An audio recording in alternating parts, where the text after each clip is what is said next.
Assalamu alaikum ji. I hope you are doing good. This is Advocate Usman Abid and you are watching the law session. आज के इस session में हम discuss करेंगे कि president of Pakistan को, पाकिस्तान के सदर को रिमूव कैसे किया जा सकता है, उनको इम्पीच कैसे किया जा सकता है। देखिए, removal of president of Pakistan और impeachment of president of Pakistan ये दोनों डिफरेंट चीज़ें हैं। वो हम आगे जाके इसको डिस्कस करेंगे, बट एनी हाउ ये प्रोवाइडेड है हमें आर्टिकल 47 में कॉन्स्टिट्यूशन ऑफ पाकिस्तान में। प्रेसिडेंट ऑफ पाकिस्तान के ऑफिस की जो टर्म होती है वो 5 ईयर होती है, वो 5 साल के लिए इलेक्ट होते हैं। बट इन बिटवीन अगर क्या उनको अपने ऑफिस से रिमूव किया जा सकता है? यस, लेकिन उसके कुछ ग्राउंड्स हैं जो कि आर्टिकल 47 में बताए गए हैं, प्लस उनको रिमूव करने का प्रोसीजर भी आर्टिकल 47 में ही बताया गया है। So let's start with article 47 sub article 1। अब इसमें वो ग्राउंड्स बताए गए हैं जिनकी बिना पे प्रेसिडेंट साहब को रिमूव किया जा सकता है या इम्पीच किया जा सकता है।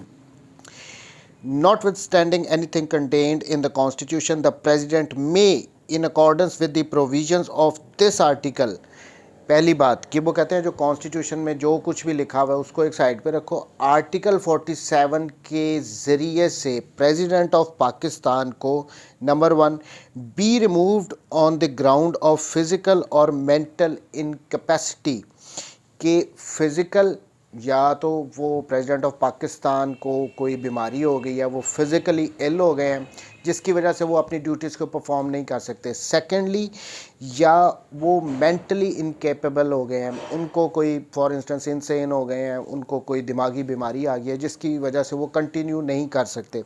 सो इन दोनों सूरतों में उनको उनके ऑफिस से रिमूव किया जा सकता है। द वर्ड इज़ रिमूव्ड इसके साथ।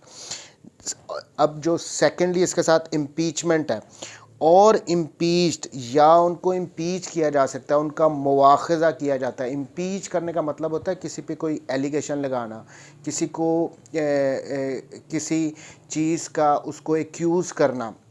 सो रिमूवल आ गई। रिमूवल की दो ही बातें हैं कि वो मेंटली या फिज़िकली इनकेपेबल हों तो उनको रिमूव किया जाएगा। बट अगर उनको इम्पीच किया जाएगा किन ग्राउंड्स पे? Impeached on a charge of violation of constitution. पहली बात ये आ गई कि इम्पीचमेंट तब की जाएगी जब उन्होंने कॉन्स्टिट्यूशन को वायलेट किया हो, पहली बात, और ग्रॉस मिसकंडक्ट, या उन्होंने कोई ग्रॉस मिसकंडक्ट किया हो, कोई ऐसा काम किया गया हो जो गैर अखलाकी हो, फॉर इंस्टेंस रिश्वत वगैरह ले ली, अपने ऑफिस का नाजायज़ फ़ायदा उठाया, कोई गैर अखलाकी उन्होंने काम किया। सो ये ग्रॉस मिसकंडक्ट में आते हैं। सो सब आर्टिकल 1 में ग्राउंड्स बता दी गई हैं कि रिमूव करने के लिए मेंटली या फिज़िकली इनकेपेबल हो, और इम्पीच करने के लिए या तो उन्होंने कॉन्स्टिट्यूशन की वायलेशन की हो या फिर उन्होंने कोई ग्रॉस मिसकंडक्ट की हो। अब जो इसका प्रोसीजर है वो इससे अगले आर्टिकल्स में बताया गया। Sub article 2, not less than 1/2 of the total membership of either house may give to the speaker of the National Assembly or as the case may be the chairman। अब पहली बात ये आ गई कि ईदर हाउस का word use किया गया है कि नेशनल असम्बली या सेनेट। हमारी पार्लियामेंट के 2 हाउसेज हैं, लोअर हाउस नेशनल असम्बली और अपर हाउस सेनेट होता है। यहाँ पे कहा गया है कि किसी भी हाउस के नॉट लेस दैन 50%, यानी टोटल मेंबरशिप जो भी है उस हाउस की, फॉर इंस्टेंस सेनेट के 104 मेंबर हैं, उनमें से हाफ से कम नहीं होना चाहिए, हाफ से ज़्यादा होने चाहिए। Not less then 1/2। सो उतने मेंबर्स अगर रिमूव करवाना चाहते हैं तो वो नोटिस देंगे, या फिर अगर नेशनल असम्बली 342 सीट्स हैं, नेशनल असम्बली की 342 मेंबर्स हैं, उसके हाफ मेंबर्स।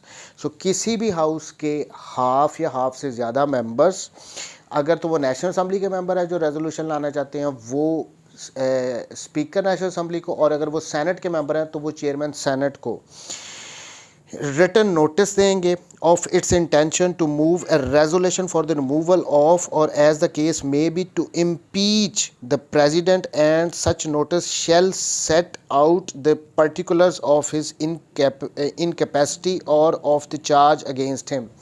उन्होंने कहा है कि जो भी मेंबर्स जिस भी हाउस के 50% से वो कम नहीं होने चाहिए, वो अगर रिमूव करना चाहते हैं तो वो स्पीकर को, अगर नेशनल असम्बली के हैं, और अगर सेनेट के मेंबर्स हैं तो वो चेयरमैन सेनेट को नोटिस देंगे कि वो रेजोल्यूशन लाना चाहते हैं, और उसमें वो मेंशन करेंगे कि वो किन ग्राउंड्स पे प्रेसिडेंट को रिमूव करना चाह रहे हैं या उनके इम्पीचमेंट के क्या उन पे एलिगेशंस वगैरह हैं, चार्जेस क्या हैं, ये सारे उसमें नोटिस में मेंशन होंगे। Sub article 3, if a notice under clause 2 is received by chairman he shall transmit it forthwith to the speaker, कि अगर तो जो नोटिस दिया गया है, रिटर्न नोटिस दिया गया है, वो मेंबर्स ऑफ सेनेट की तरफ से चेयरमैन सेनेट को दिया गया, ऑब्वियसली उन्होंने चेयरमैन सेनेट को ही देना है, तो वो चेयरमैन सेनेट उस नोटिस को ट्रांसमिट कर देगा, भेज देगा स्पीकर नेशनल असम्बली के पास, क्योंकि स्पीकर नेशनल असम्बली ने ही अगला प्रोसेस करना होता है।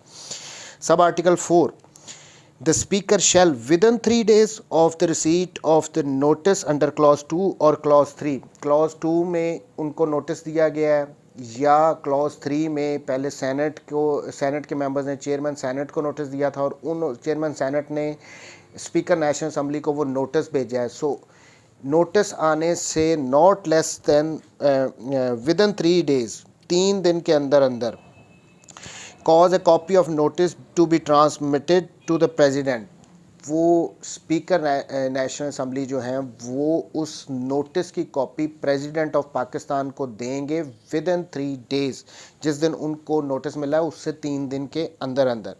Sub article 5, the speaker shall summon the 2 houses to meet in a joint sitting not earlier than 7 days and not later than 14 days after the receipt of the notice by him.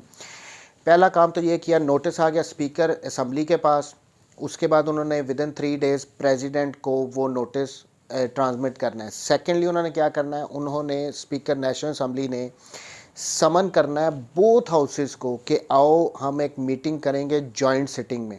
अब ये जो meeting के लिए उन्होंने बनाना है, जिस दिन से स्पीकर को वो नोटिस रिसीव हुआ है उससे 7 दिन के बाद और 14 दिन से पहले पहले के लिए उन्होंने डेट फिक्स करके कहना है कि इस दिन पे आएँ, जॉइंट सिटिंग की मीटिंग होगी। नोटिस मिलने से 7 दिन के बाद और 14 दिन से पहले के लिए उन्होंने समन करना है जॉइंट सिटिंग के लिए मीटिंग का। सब आर्टिकल 6, द जॉइंट सिटिंग में investigate or cause to be investigated the ground or charge upon which notice is founded. अब इसके बाद जो जॉइंट सिटिंग की मीटिंग होगी उस पर क्या होगा, या तो वो इन्वेस्टिगेट खुद कर सकते हैं या उसकी इन्वेस्टिगेशन करवा सकते हैं। किसकी करवा सकते हैं कि जो ग्राउंड है उनके रिमूवल का या इम्पीचमेंट अगर उनकी करनी है, उन पे जो इल्ज़ामात वगैरह लगे हैं उसकी इन्वेस्टिगेशन या तो खुद करेंगे या उसकी इन्वेस्टिगेशन जॉइंट सिटिंग डिसाइड करेगी कि करवा भी सकती है किसी और से।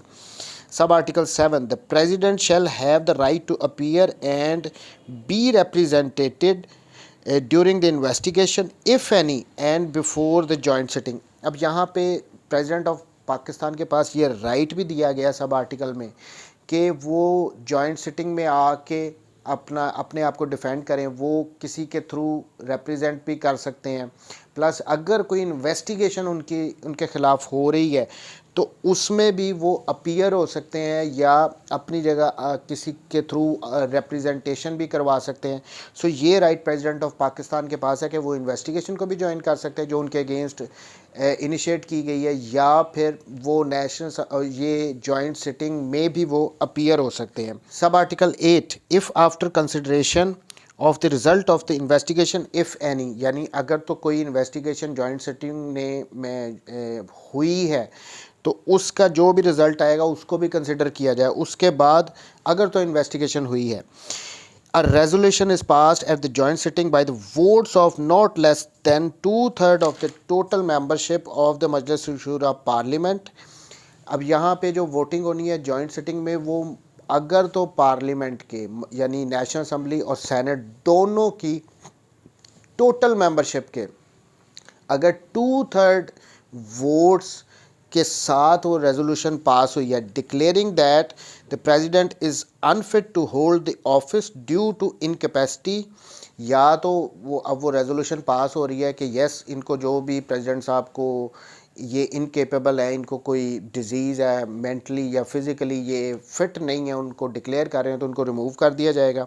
और is guilty of violating the constitution, या उन पे अगर वो एलिगेशन था कि उन्होंने कोई कॉन्स्टिट्यूशन की वायलेशन की है, उसके अगेंस्ट जाके कोई एक्ट किया है, और ऑफ ग्रॉस मिसकंडक्ट या ग्रॉस मिसकंडक्ट का जो भी उनके अगेंस्ट एलिगेशन था, the president shall cease to hold office immediately on passing the of the resolution, जैसे ही ये रेजोल्यूशन विद 2/3 मेजॉरिटी पास की जाएगी जॉइंट सिटिंग में, तो प्रेसिडेंट साहब अपने ओहदे से रिमूव हो जाएंगे, या अगर एलिगेशन था तो वो इम्पीचमेंट उनकी हो जाएगी।